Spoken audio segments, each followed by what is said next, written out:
Kadang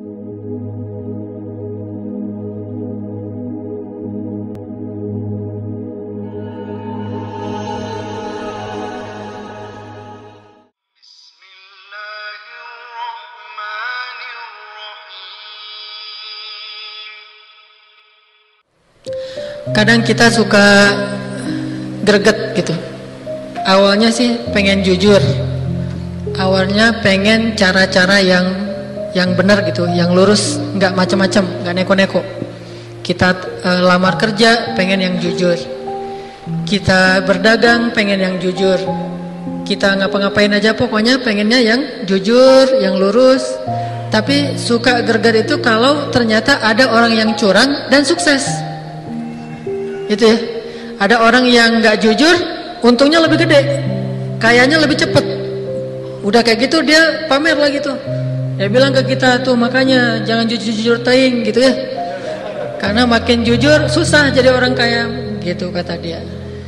Atau kalau kita ngelihat ke negeri-negeri yang mungkin bukan negeri kaum muslimin, yang mereka dagangnya itu di seluruh dunia punya produk mereka dengan cara-cara yang mereka tidak punya batasan halal dan haram. Kadang-kadang kita jadi kepancing, pengen juga kaya kayak mereka, pengen juga sukses kayak orang-orang yang tadi misalnya curang, orang yang gak jujur.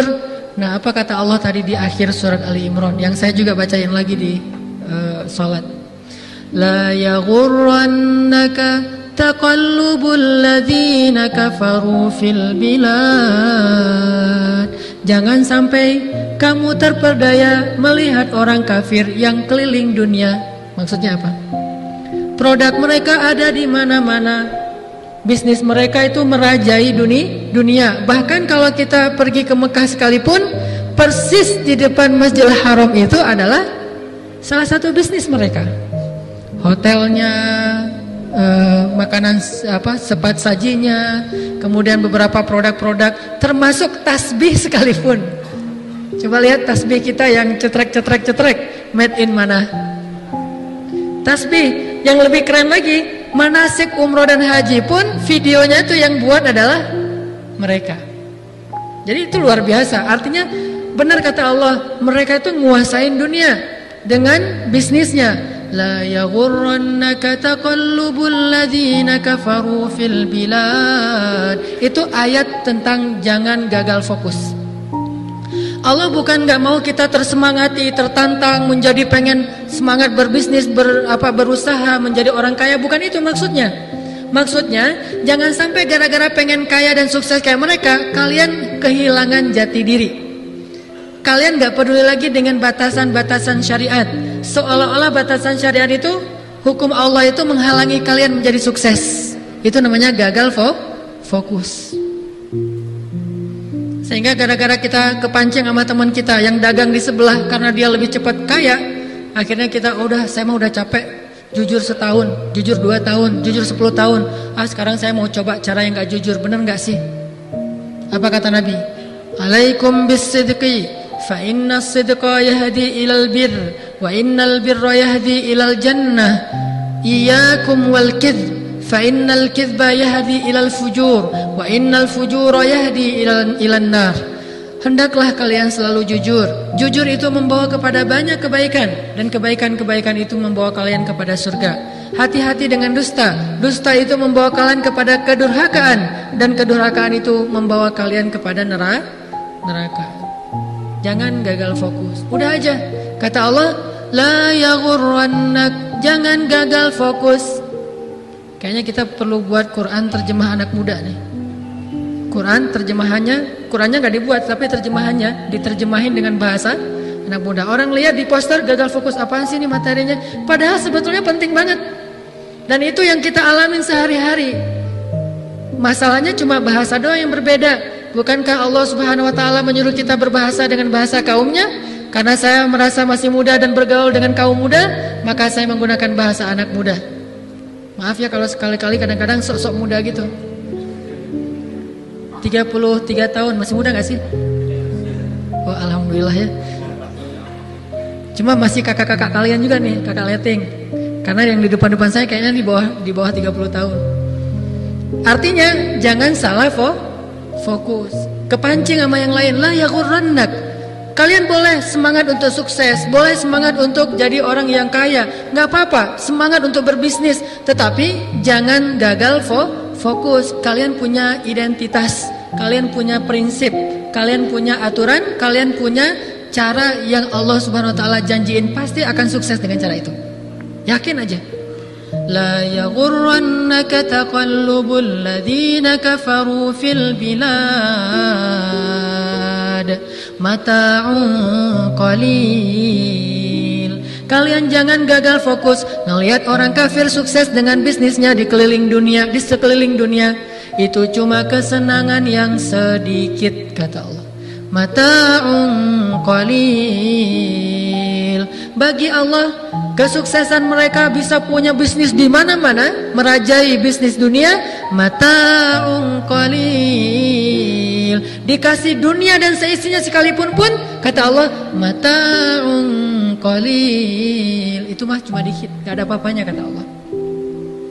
Summa ma'wahum jahannam. Kemudian tempat tinggal mereka nanti di akhirat jahannam. Wa bi'sal mihad. Itu tempat yang paling buruk. Terus gimana bagi orang yang istiqomah, orang yang fokus, orang yang menjaga Allah dan Allah menjaganya? Lakinil ladzina taqaw rabbahum lahum jannat. Itu baru namanya kenikmatan yang banyak. Itu baru kemenangan yang besar. Jadi jangan mengukurnya hanya dengan ukuran duniawi, tapi ukur juga semua keuntungan-keuntungan dari aktivitas kita itu dunia dan akhirat sekaligus. Apa untung dunianya, apa untung akhiratnya, sehingga kita nggak gagal fokus. Dan Rasul tahu tentang hal ini banget, sehingga ketika ditawarkan dunia dan seisinya, harta, di dalam hati beliau apa yang dijanjikan Allah itu lebih baik. Wa ma indallahi khair. Kan akhir ayatnya gitu. Apa yang ada di sisi Allah lebih baik. Wa ma indallahi khair. Apa yang ada di sisi Allah lebih baik. Wa ma indallahi khairul lil abrar. Bagi orang-orang yang istiqomah, fokus dengan kebajikan-kebajikan. Jangan pernah menukar kebajikan kita dengan sedikit mata'un qalil, keuntungan dunia. Itu yang Nabi ajarkan lewat tawaran-tawaran dari Walid Al-Mughirah. Gak mau kalau harta. Ya udah kalau gitu gak usah sekota Mekah deh, sedunia. Pasti Nabi akan menjawab tidak. Terus kamu maunya apa?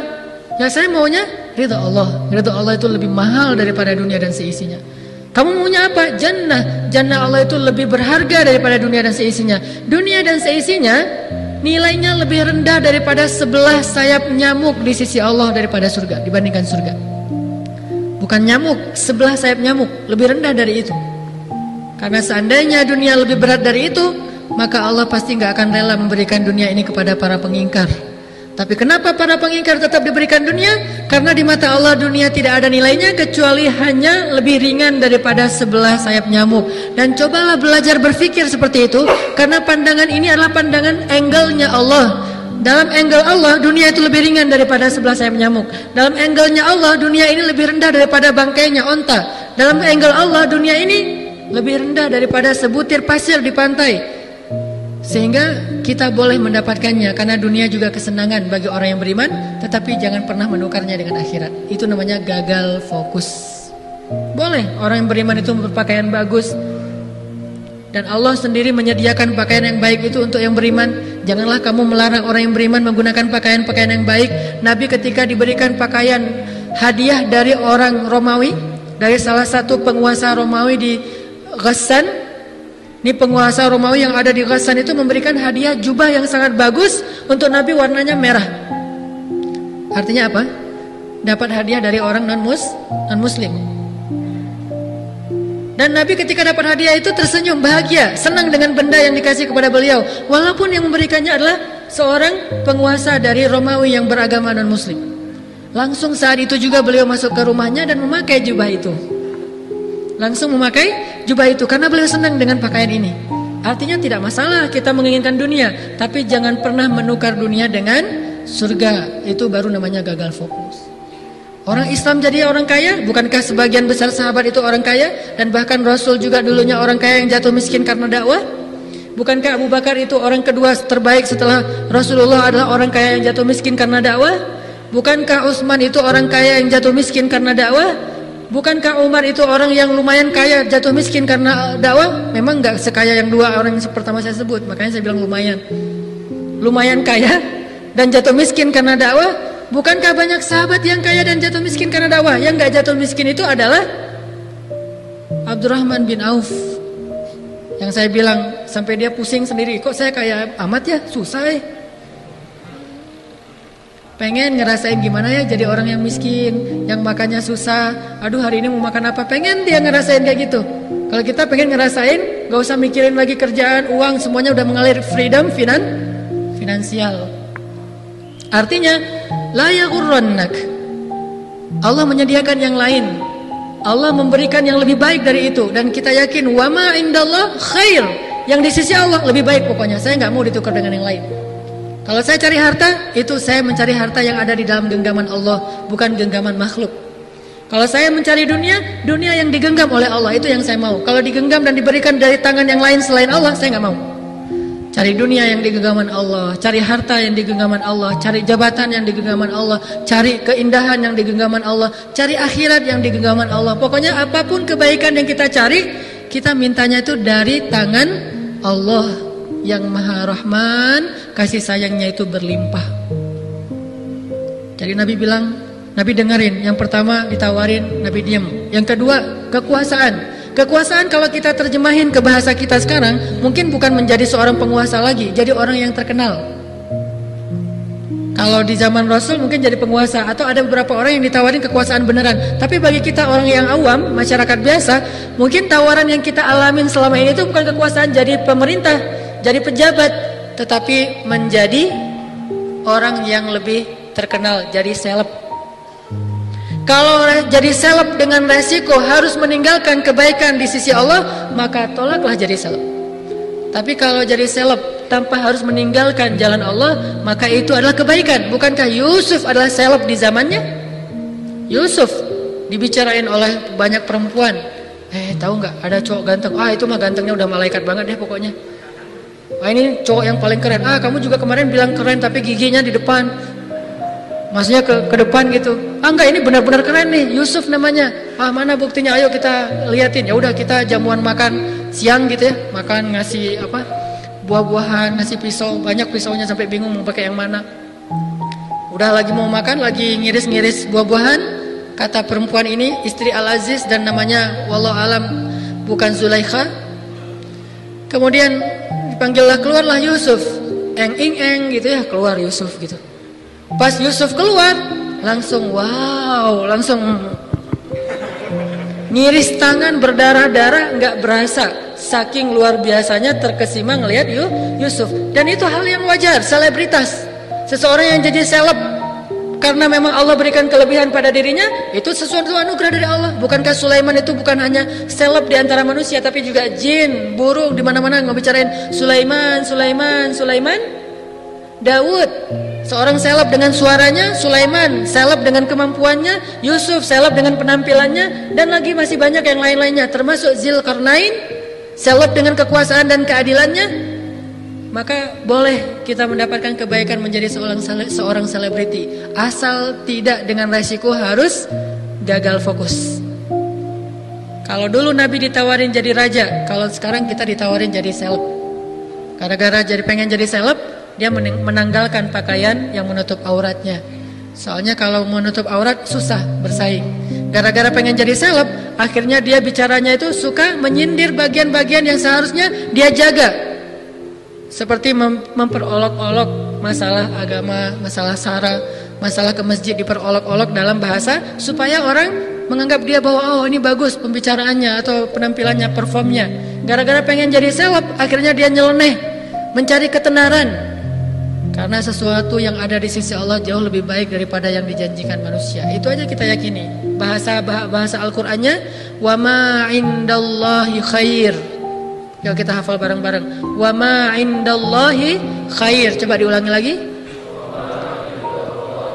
Kalau kita lagi mulai di ombang-ambing supaya nggak fokus, katakan itu kepada diri kita sendiri. Wa ma indallahi khair.